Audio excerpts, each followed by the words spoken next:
Have you ever had a friend that you really enjoyed hanging out with, but they were just very hard to get a hold of and actually make plans to hang out with? I'm sure we've all had a friend like this. And what I'd like to do today is help you figure out how you can better communicate with these kinds of friends so that you can hang out with them more.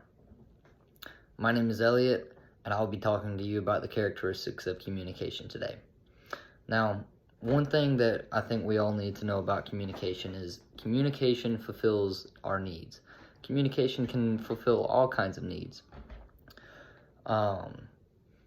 It'll fulfill our physical needs, whether that's, how we let people know if we need food, we have to use the bathroom, we're sick, we need some sort of medicine.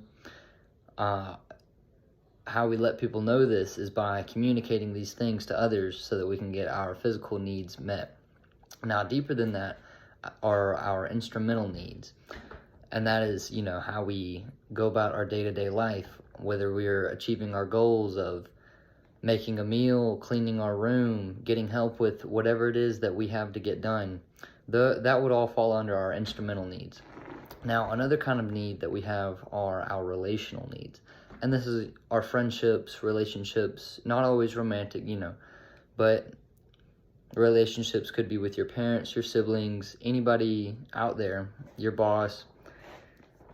This is how we feel connected to other people, which fulfills our relational needs in our lives, which is something that's very important for a lot of people to be accepted and to live their day-to-day lives.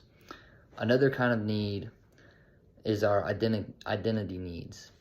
And communication can help us establish who we are as a person and what our identity is. And it creates us our self-image, which is who we are whenever we live our day-to-day lives, interacting, communicating with people.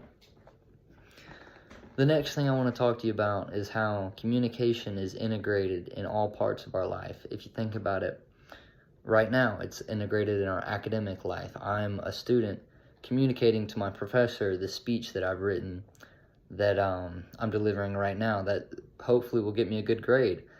The professors communicate to you at the beginning of the semester. A good professor at least communicates clear expectations of how they expect you to complete assignments, what they expect from you, in order for the student to receive what they want, which is a good grade.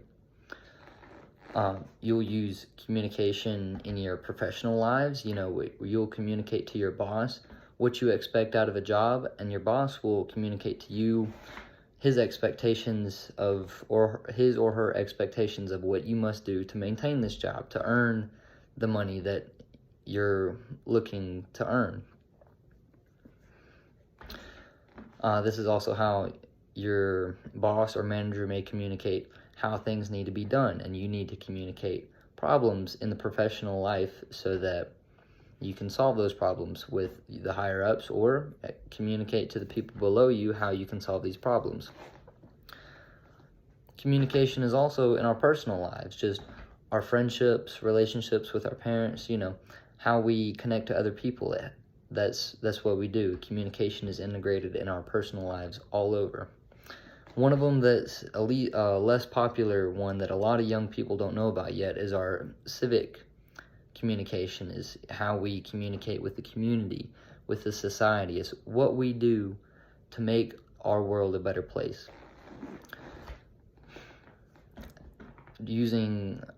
Communicating civically is how you help your community, and by helping your community, you get more fulfillment in life, and that's how you become a happier person in the end.